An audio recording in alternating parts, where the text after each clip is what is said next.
오늘 은혜 받으실 말씀은 마가복음 5장 35절에서 36절까지입니다. 마가복음 5장 35절에서 36절까지 말씀을 다 같이 봉독하시겠습니다. 아직 예수께서 말씀하실 때에 회당장의 집에서 사람들이 와서 회당장에게 이르되 당신의 딸이 죽었나이다. 어찌하여 선생을 더 괴롭게 하나이까? 예수께서 그 하는 말을 곁에서 들으시고 회당장에게 이르시되 두려워하지 말고 믿기만 하라 하시고. 아멘. 오늘 말씀을 전해 주실 우리 선교사님은 순복음 북미총회 회계이시며 순복음 큰빛교회 담임 목사이신 김경민 선교사님입니다. 믿음과 축복이라는 제목으로 은혜의 말씀을 주실 텐데요, 나오실 때 할렐루야 우리 영광 돌리며 큰 박수로 맞이하시기 바랍니다. 할렐루야.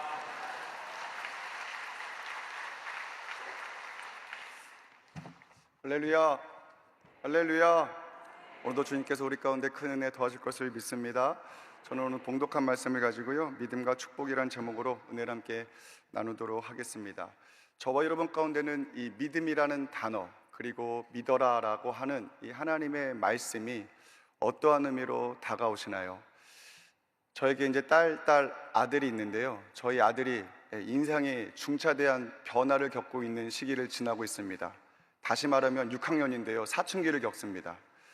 그래서 제가 한날 같이 차를 타고 가다가 저희 아들에게 너는 학교에서 무슨 과목이 제일 재밌냐라고 한번 물어봤습니다. 그랬더니 저에게 PE, Physical Education, 체육이 제일 재밌다고 하는 겁니다. 그러니까 다른 공부를 하고 싶지 별로 않은 거예요. 그래서 제가 그 이야기를 듣고 체육도 좋아하는 거 참 좋은 일인데 그래도 다른 과목에도 좀 관심을 가져야 되지 않겠느냐라고 그렇게 말을 했습니다. 그랬더니 이 아드님께서 저에게 상상도 못할 성경을 구절을 가지고 이렇게 대답을 했습니다. 제 의도를 분명히 파악은 했습니다. 뭐라고 말했냐면, 아빠, 내일 일을 염려하지 말라면서. 이게 듣고 나니까요, 틀린 말은 아닌데 또 맞는 말도 아닌 겁니다. 그래서 제가 그 이야기를 듣고 이걸 어떻게 얘기해 줘야 되나라고 고민을 잠깐 하다가, 믿음이란 의미는 그렇게 삶의 요행으로 쓰여야 되는 것이 아니라 온전한 반석에 서는 의미로 사용되어야 된다라고 잠깐 말을 했었습니다. 이 믿음이란 단어, 믿어라라는 이 단어가 저와 여러분 가운데 이러한 요행의 의미는 아니겠죠. 이 믿음이란 단어는 어떻게 보면 평상시 우리가 편안한 삶을 살고 있을 때보다는 어렵고 힘든 삶을 살아갈 때에 우리 가운데 도전적으로 다가오는 것이기도 합니다. 그런데 주님께서 그럼에도 불구하고 힘들고 어려운 순간에 참 믿기 어려운 그 마음 가운데 믿음이라는 것을 말씀하시는 이유는, 그렇게 우리의 삶이 흔들리는 것을 다시 돌리셔서 축복된 삶으로 바꾸시고자 하는 주님의 은혜와 사랑이 있는 줄 믿습니다. 그래서 제가 오늘 제목을 믿음과 축복이라고 이렇게 정했는데요, 다른 의미로 이야기하면 믿음이란 단어, 우리가 정말 힘들 때에, 마음이 막 어려울 때에 주님의 말씀을 통하여서 그 믿음의 도전을 할 수 있는 것 자체가 우리 가운데 축복이 되어집니다. 그래서 오늘 저와 여러분 가운데 다시 이 믿음의 도전을 받으시고 내 마음이 흔들릴 때에 이것을 잘 넘어서고 주의 은혜와 축복으로 다시 되돌릴 수 있기를 바라는데요, 오늘 본문을 읽은 마가복음 5장에 제가 회당장 야이로의 중간의 상황만 잠깐 읽었습니다. 마가복음 5장을 보면 세 가지의 기적사건이 나옵니다. 그런데 첫 번째 기적사건은 예수님께서 귀신을 내쫓으시고 병든 자를 치료하시고 그 다음에 죽은 자가 살아나는 그런 일들을 행하신다는 것을 보여주는 것이고, 그 이후로 두 가지 기적사건이 연결이 됩니다. 그래서 우리가 잘 알고 있는 12의 혈류증 걸렸던 여인이고요, 또 그 중간 사이에 오늘 회당장 야이로의 사건이 같이 연결됩니다. 그런데 이 회당장 야이로가 자기의 딸로 인해서 예수님을 찾으러 가는데요, 제가 왜 자기의 딸로 인해서 찾아간다라고 말씀을 드렸느냐면, 우리가 알고 있기로는 회당장의 딸이 죽은 걸로 알고 있는데 마태복음의 기록과 마가복음의 기록이 조금 차이가 있습니다. 마태복음에서는요, 이미 죽었다라고 기록을 하고 죽은 상태에서 주님을 찾아가는 겁니다. 그런데 마가복음의 기록에서는 죽게 되었사오니 라고 하면서 찾아가는 겁니다. 그러니까 아직 죽기 전이에요. 물론 마가복음이나 마태복음이나 결론적으로는 죽은 자를 살리시는 것이 맞습니다. 그런데 여기에 조금 차이가 있는 이유는 마가복음에서는 믿음의 반응, 그래서 믿음의 훈련의 내용이 들어가기 때문입니다. 그런데 이 믿음의 훈련을 누가 겪는 거냐면 자기의 딸을 살려야 되는 이 회당장 야이로가 겪는 겁니다. 자기의 딸이 죽게 되어서 그 예수님을 찾아가서 예수님, 내 딸이 아직 죽기 전인데 살아야겠사오니, 완전히 회복돼야겠사오니 내 딸에게 좀 찾아와 주셔서 치료해 주세요 라고 하고 그 예수님과 함께 자기의 집으로 걸어가고 있습니다. 그런데 그 걸어가는 중에 예상하지 못한 한 가지 일을 만납니다. 어떤 일이요? 12의 혈루증 걸렸던 여인이 이 예수님의 옷자락을 만진 거예요. 근데 이것으로 인하여서 시간이 지체가 되었습니다. 근데 이 지체가 된 것이 여인에게는 좋은 일이지만 이 회당장에게는 결코 좋지 않은 일로 귀결이 되어버렸어요. 그래서 마가복음 5장 35절에 보면 아직 예수께서 말씀하실 때에 회당장의 집에서 사람들이 와서 회당장에게 이르되 당신의 딸이 죽었나이다. 어찌하여 선생을 더 괴롭게 하나이까? 분명히 예수님과 함께 자기의 딸이 죽기 직전입니다. 죽게 되었사오니 빨리 죽기 전에 오셔서 치료해달라고 말씀드리고 그렇게 오는 중에 이 12의 혈루증 걸렸던 이 여인으로 인하여서 지체가 되었고 그 상황 때문에 자기의 딸이 죽었다는 소식을 듣게 되는 거예요. 그러니까 이 회당장의 마음이 얼마나 상심이 되고 낙심이 되겠습니까? 그런데 이 상황이 저와 여러분 가운데 이 매일같이 삶 속에서 겪는 믿음의 도전적인 상황입니다. 왜냐하면 35절에 보면 아직 예수께서 말씀하실 때라고 하거든요. 그럼 그 말씀하실 때는 어떤 말씀이냐? 34절을 보시면 마가복음 5장 34절에 예수께서 이르시되 딸아 내 믿음이 너를 구원하였으니 평안히 가라. 내 병에서 놓여 건강할지어다 라는 그 말씀을 하실 때입니다. 자, 그러면 회당장 야이로에게는 이 두 가지 상황이 동시에 다가오는 겁니다. 한편에서는 무슨 일이 있습니까? 한편에서는요 12의 혈루증 걸렸던 여인이 믿음으로 나았어요. 그래서 예수님이 그 여인을 향해서 내 딸아 내 믿음이 너를 구원하였으니 평안히 가라 라고 말씀하셨습니다. 그런데 다른 한편에서는 갑자기 그 상황 가운데 자기의 하인이 찾아와서는 당신의 딸이 죽었습니다 라고 말하는 겁니다. 근데 너무 모순적인 상황이죠. 한쪽에서는 믿음으로 치료받은 상황입니다. 한쪽에서는요 죽었다는 소식을 듣는 상황입니다. 만약에 저와 여러분이 신앙생활 하다가 이런 상황을 마주하신다고 한다면 어느 쪽에 마음을 두고 신앙생활을 하시겠습니까? 당연히요 치료받는, 믿음으로 치료받는 것을 보면서 그 믿음을 가지고 승리하는 방향으로 가야 됩니다. 그런데 이 회당장이 누구의 말에 마음이 흔들리기 시작하냐면 사람들이 하는 말, 당신의 딸이 죽었습니다라고 하는 그 말에 마음이 흔들립니다. 그런데 이 사람들이 딸이 죽었다는 그 말만 하는 것이 아니고 거기에 한마디 더 붙입니다. 어떻게 됐다고요? 딸이 죽었으니까 더 이상 예수님, 선생님을 괴롭게 하지 맙시다 라는 그 이야기를 하는 겁니다. 그러니까 회당장이 이 중간 사이에요 마음이 믿어야 되느냐 아니면 믿지 말고 그냥 포기해야 되느냐 이 갈등에 놓이게 되는 겁니다. 그런데 예수님이 이 상황을 아시기 때문에 오늘 읽은 이 본문의 말씀을 하신 거예요. 오늘 읽은 본문에 마가복음 5장 36절입니다. 예수께서 그 하는 말을 곁에서 들으시고 회당장에게 이르시되 두 가지 말씀하십니다. 두려워하지 말고 믿기만 하라. 그런데 예수님이 이 말씀을 하시는 의도와 이유와 목적이 있습니다. 영어 표현을 보면 어떻게 되어 있냐면요 Ignoring what they said 이렇게 되어 있습니다. 예수님이 그 회당장의 하인들이 와서 하는 그 이야기를 예수님도 듣고 계셨어요. 그 부정적인 얘기를 예수님도 듣고 계셨습니다. 그런데 예수님이 보니까 그 회당장 야이로가 그 부정적인 얘기를 들으면서 마음이 두려움으로 휩싸이는 것을 보신 거예요.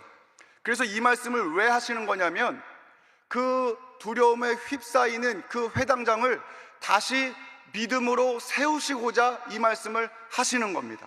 그러니까 이 말씀을 하는 것을 곁에서 들으셨다라는 것은 예수님이 이러한 의도를 갖고 있는 거예요. 첫 번째 의도는요, 예수님도 그 말을 거부하시는 겁니다. 여기서 이그노이링이라는 이 표현은 무시하는 거예요. 그 부정적인 이야기를 예수님은 안 들으시는 겁니다. 부정적인 이야기가 딸을 살립니까? 긍정적인 이야기가 딸을 살립니까? 예수님이 하셨던 그 긍정적인 이야기가 딸을 살리는 것이지, 사람들이 하는 그 부정적인 이야기가 딸을 살리는 것이 아니었기 때문에 예수님은 그 말을 부정하신 거예요. 아니라고 말씀하시는 거예요. 그러면서 동시에 그 부정적인 이야기를 듣고 있는 회당장 야이로를 향해서도 그 말을 듣지 말고 누구의 말을 들으라는 겁니까? 예수님 말 들으라. 그 안 되는 거, 부정적인 말을 듣는 것으로 해결받는 것이 아니니까 그 말은 무시하라라는 거예요. 그런데 사람의 마음이 그렇게 쉽사리 바뀌어집니까? 안 바뀌어지잖아요. 그래서 예수님께서 그 대화 가운데 끼어드셔서 두려워하지 말고 믿기만 해라 라고 선포하신 것인 줄 믿습니다. 그래서 저와 여러분 신앙생활 하다가요, 분명히 믿음으로 이 상황을 이겨야 된다는 것을 알매도 불구하고, 그래서 믿음으로 반응하고 싶어도 실제 삶의 현실 속에서 이 하인들이 와서 이야기하는 것처럼 안 됩니다. 이미 죽었습니다. 상황이 바뀌지 않습니다 라는 그 이야기를 들을 때에도 주님이 다시 하시는 그 말씀, 두려워하지 말고 믿기만 해라. 오늘 그 말씀을 들으셔야 돼요. 그래서 믿기만 해라 라는 그 말을 듣는 것이 저와 여러분 가운데 축복이 되는 것인 줄 믿습니다.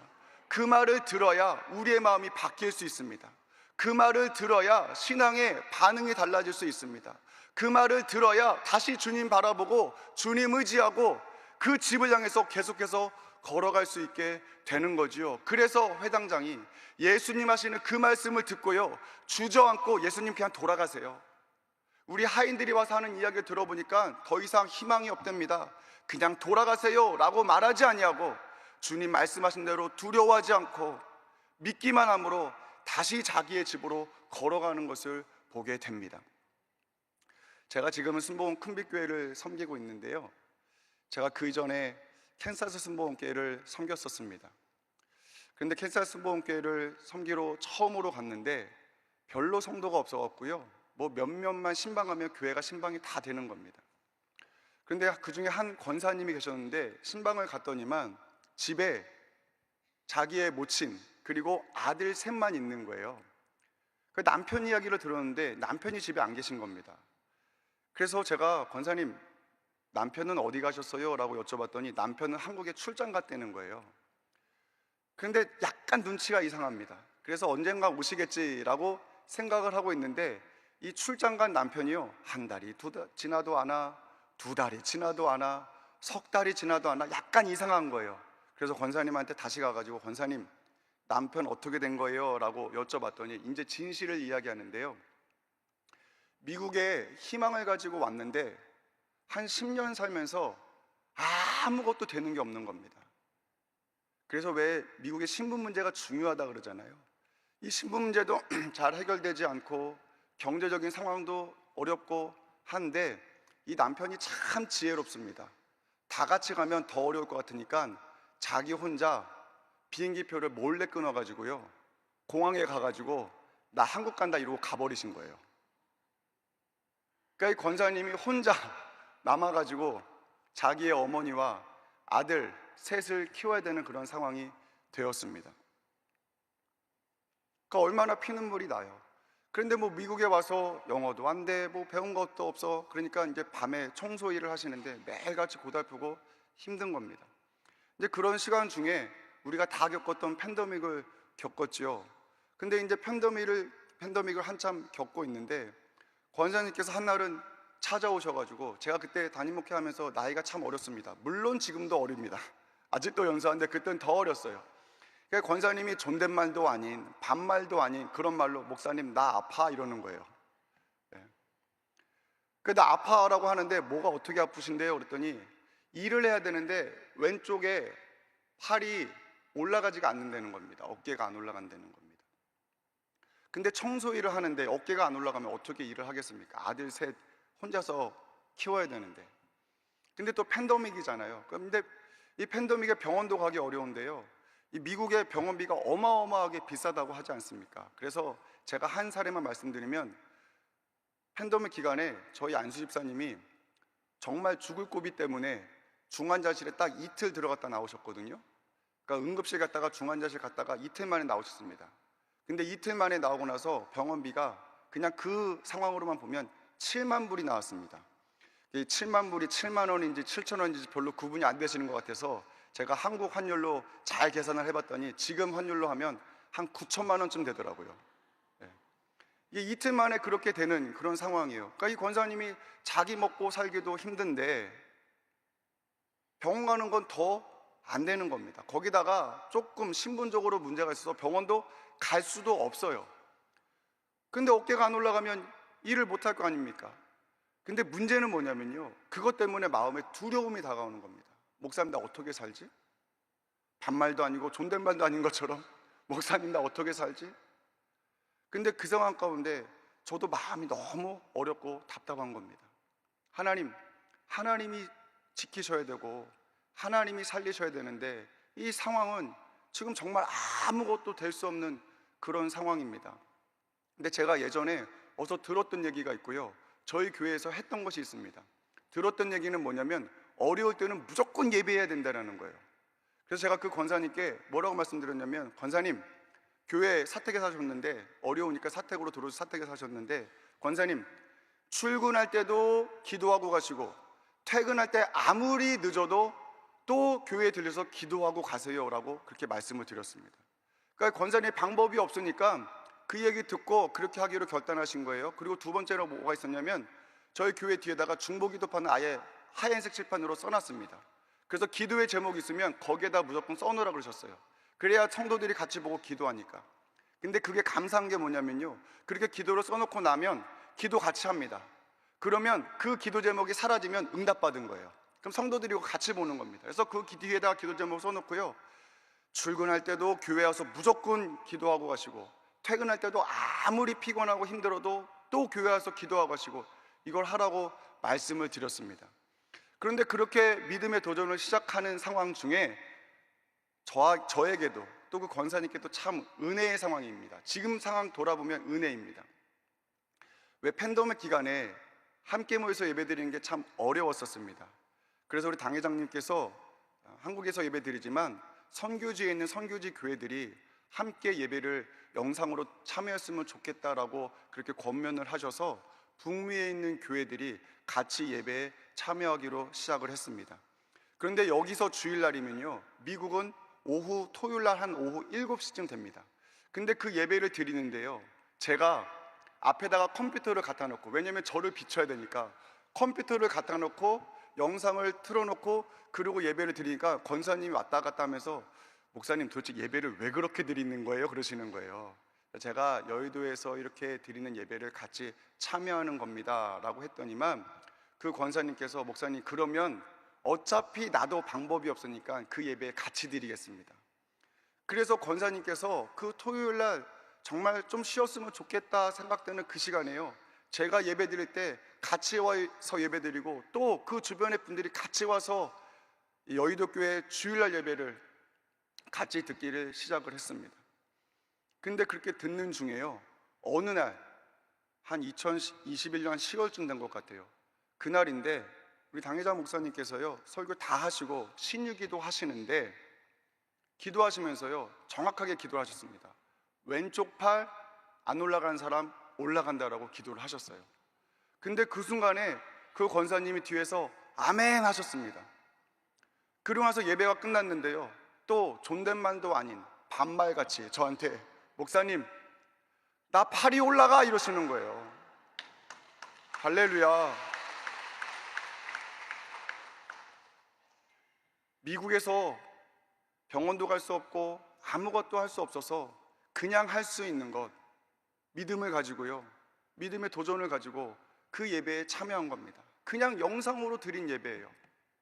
그런데 하나님은 우리가 생각한 것을 넘어서서 그렇게도 기적을 행하시고 역사하여 주시고 그 믿음의 도전을 허락하여 주셔서 그 믿음이 축복이 되게 하신 줄 믿습니다. 그래서 제가요 여기 오기 전에 다시 한번 확인했습니다. 제발 하면 안 되잖아요. 그래갖고 다시 한번 확인했습니다. 지금까지 그 이후로 팔 아프다는 이야기 한 번도 하지 않고 건강하게 생활하셨을 뿐만 아니라 자녀들도요, 대학 잘 졸업하고 잘 살고 있습니다. 물론 지금도 하나님의 은혜 가운데 있긴 하지만 또 믿음의 도전도 있긴 하지만 그래도 그 이후로 계속해서 은혜를 누리고 사는 것을 보게 됩니다. 오늘 우리의 삶 가운데요, 믿음으로 살아야 되는 것이 맞습니다. 그런데 그럼에도 불구하고 회당장 야이로가 그 중간에 겪는 것처럼 믿음과 이 의심 사이에 도전이 있습니다. 주님께서 우리를 향해서 그럼에도 불구하고 두려워하지 말고 믿기만 해라. 주님, 이 상황은 정말 믿는 것이 어려운데요, 이 상황이 어떻게 될지 모르겠는데요, 그럼에도 불구하고 주님이 그 믿음의 도전을 하시는 이유는 그 믿음의 도전을 해야 하나님이 저와 여러분 삶 가운데 일하시는 그 기적이 시작되기 때문이고, 그렇게 기적이 저와 여러분 가운데 주어지기 때문입니다. 믿음이라는 단어, 요행이 아니라 저희 아들이 말하는 것처럼 내일 일을 염려하지 않아야 되니까 아무것도 하지 않아도 된다라는 요행이 아니라, 믿음이란 단어, 내 삶 속에 내 상황 가운데 그렇게 의심이 다가오고 두려움이 다가올 때 다시 도전하고 일어서서 주의 복을 누리게 하는 하나님의 축복의 단어인 줄 믿습니다. 그래서 오늘 그 믿음으로 서셔서 하나님이 저와 여러분 가운데 베풀어 주시는 그 은혜와 축복들을 풍성히 누리시는 저와 여러분 되어주시기를 주님의 이름으로 축원을 드립니다. 기도하겠습니다. 아버지 하나님, 오늘도 우리 가운데 말씀하심에 감사를 드립니다. 하나님, 믿음으로 사는 것이 맞지만 때때로 살다 보면 그 믿음이 흔들리고 세상의 이야기로 우리의 마음이 흔들릴 때가 있습니다.